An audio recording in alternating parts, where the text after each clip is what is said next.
comment est-ce qu'on peut aller plus loin? C'est ce qu'on va voir sur cette troisième partie de notre émission.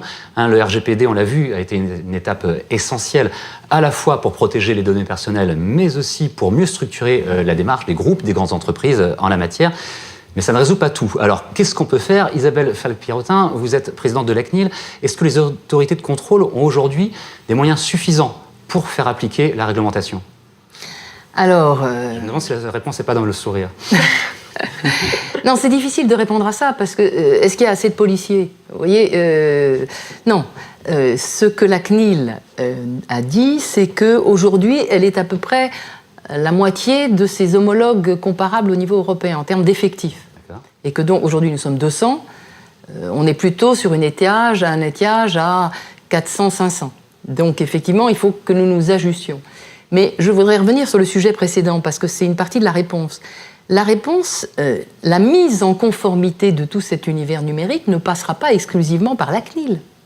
La CNIL a une mission de gendarme, entre guillemets, et d'accompagnateur, mais il faut que chaque acteur privé ou public se responsabilise. Et si on parle des individus, moi je crois qu'effectivement, il y a un territoire d'innovation absolument formidable autour de ces outils nouveaux à disposition des individus, aussi à travers ce droit nouveau qu'est le droit à la portabilité.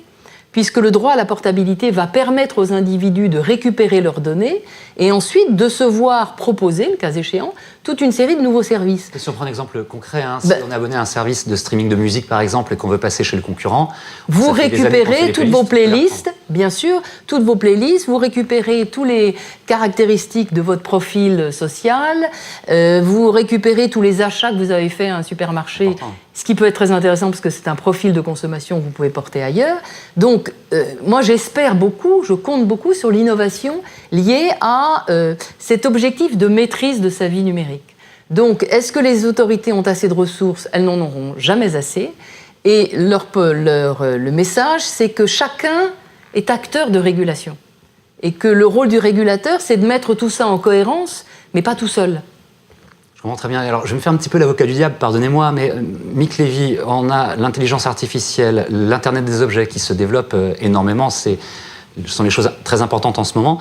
Est-ce qu'avec tout ça, finalement, la protection de la vie privée, c'est pas un combat perdu d'avance? Est-ce que le RGPD sert vraiment? Alors oui, le RGPD sert vraiment. Le RGPD, suffisamment. Il n'interdit rien. Enfin, il interdit des choses illicites. J'aime bien dire cette phrase devant une avocate et devant la présidente de la CNIL, c'est un peu provoquant. Mais ce que je veux dire par là, c'est que parmi tous les cas d'usage, tout ce qu'on a développé en 25 ans pour nos clients, je ne vois pas de choses qu'on n'aurait pas pu développer à l'ère du RGPD. En fait, il donne un cadre. Maintenant, les usages, effectivement, ils vont se multiplier. Les données qu'on va obtenir vont se multiplier. Et ce qui est passionnant, et ce sur quoi il va falloir prendre garde aussi, c'est qu'on va avoir accès de plus en plus à des données de l'intimité. De l'intimité des machines, de l'intimité des choses, de l'intimité des moyens de production, mais aussi de l'intimité des personnes. Et donc, la caractéristique principale du RGPD, qui est liée à l'identification des personnes, va peu à peu se brouiller. Là, on identifie assez facilement quand on a un nom, un prénom, une date de naissance, un lieu de naissance. C'est souvent les quatre caractéristiques principales. Maintenant, avec l'IA et avec l'Internet des objets, si on prend un véhicule connecté, on est capable d'identifier un conducteur par rapport à son comportement de conduite. C'est-à-dire les moments où on passe les vitesses, la façon dont on freine, la manière dont on a de tourner plus ou moins brusquement le volant. Ça va être très loin, mais est-ce qu'on peut le protéger?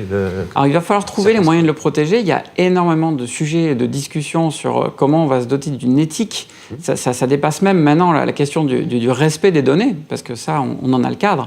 La question, elle est beaucoup plus large, qui est quelle éthique on va se doter autour de tous les sujets de l'IA, autour des sujets de l'IoT. Et ce qu'on voit, c'est que tout est en train de se brouiller. Il y a un sujet qui est très en vogue actuellement, qui est celui des chatbots. Les chatbots, on a des plateformes qui permettent de les accueillir, que sont les plateformes bien souvent des réseaux sociaux. Facebook Messenger, WhatsApp, Snapchat sont les plus populaires. Quand la RATP, quand Pôle emploi vient mettre en place un chatbot qui va parler directement dans l'intimité des personnes, ils veulent le mettre en place sur Facebook Messenger. Et d'un seul coup, par ce nouveau canal, RATP ne discute plus seulement avec ses clients par son site web, dans un cadre qui est très restreint, mais discute avec un médium qui est celui qui est offert par Facebook.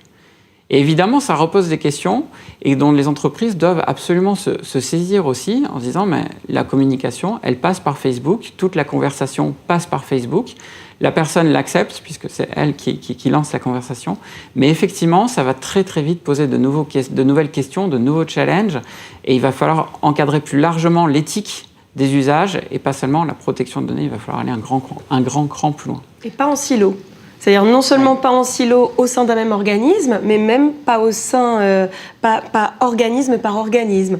Je pense que c'est aussi l'approche de la CNIL avec les têtes de réseau, mais toute la supply chain liée à un secteur d'activité doit se réunir pour voir qui peut faire quoi pour permettre à ce secteur d'activité de fonctionner sereinement et éthiquement. Et je pense que l'éthique est l'avenir. C'est extrêmement fluide et l'est de plus en plus. Et c'est un enjeu de la fluidifier encore plus. On reparlera peut-être d'une Europe des données plus tard dans le débat. C'est un enjeu clé pour la compétitivité, mais ça veut dire qu'effectivement, il faut savoir travailler en cassant les silos, éventuellement interorganisation. Isabelle Falque-Pierrotin. Je crois qu'effectivement, on entre dans une nouvelle ère avec l'IA, qui est une sorte de données ambiantes. Vous voyez, c'est-à-dire tout est donné. Tout devient production de données. Et donc, pour essayer de faire en sorte que cet univers ne soit pas totalement inhumain, c'est-à-dire qu'il nous échappe complètement et que finalement on n'ait aucun rôle là-dedans, il faut arriver à définir un certain nombre de principes de référence. Et peut-être abandonner des approches, je dirais, trop instrumentales, trop liées à un usage ou à un autre. Vous voyez, prendre un peu de hauteur. Et donc, avec l'IA, nous, on a essayé finalement de faire cet exercice nous avons proposé au débat international sur l'IA une sorte de cadre de référence, une sorte de plateforme de principes qui pourrait encadrer cette utilisation de l'IA. On va voir si, au sein de la conférence internationale des commissaires à la protection des données, il y a une réunion qui se tient au mois d'octobre, qui est la réunion annuelle. On va voir si on est capable de faire adopter ce cadre international. Mais je crois que ça montre le sens, vous voyez, pour la régulation du XXIe siècle de ce numérique, c'est-à-dire le sens de fixer des principes fondateurs assez généraux. C'était d'ailleurs l'esprit de la loi informatique et liberté des années 80. On revient finalement à l'idée, il faut se limiter à des principes clés, et puis ensuite, c'est aux acteurs, à travers la co-régulation, à travers le dialogue avec le régulateur, de décliner des outils plus opérationnels. Alors, à propos des acteurs et des entreprises, il y a un terme qu'on emploie depuis le début de cette émission, c'est DPO ou DPO, les Data Protection Officers. Et je voudrais vous demander, Meera Grieger, est-ce qu'ils sont assez formés? Est-ce qu'ils sont tous prêts à affronter les défis de la data d'aujourd'hui et de demain? Alors on a parlé d'évolution, les DPO eux-mêmes, ceux qui assurent ce rôle de DPO, ont nécessairement monté en compétences de manière exponentielle. Ouais. Est-ce qu'ils sont suffisamment formés? Et je suis moi-même directrice scientifique d'une formation, je dirais jamais assez.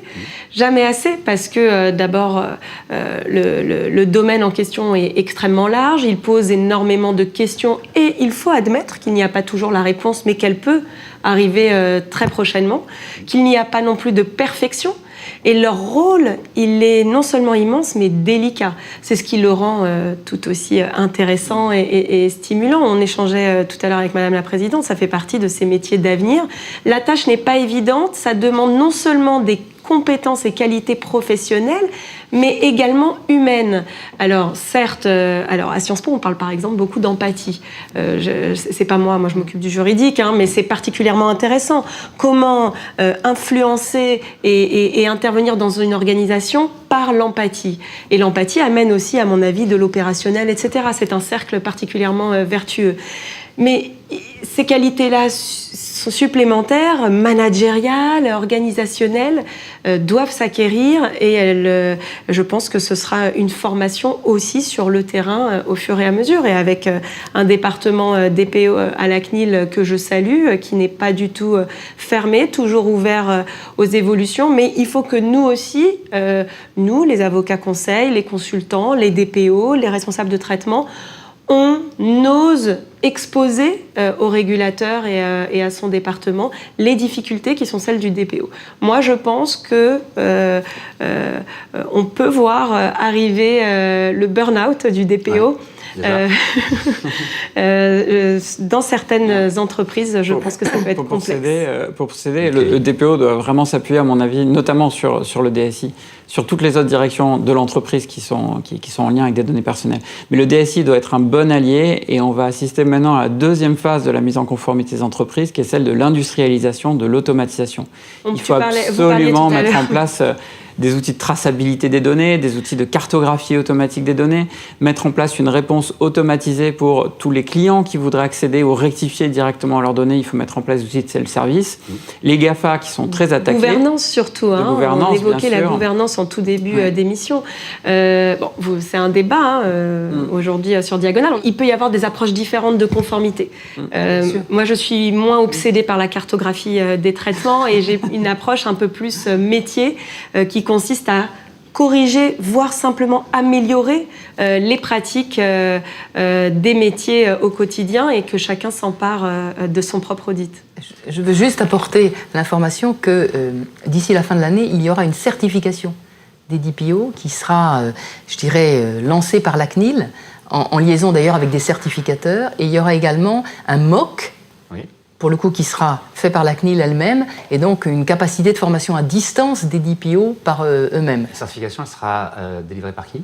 Par des certificateurs privés. D'accord. C'est-à-dire que nous allons piloter le référentiel de certification et d'agrément, mais la certification, opérationnellement, sera pilotée par des certificateurs privés.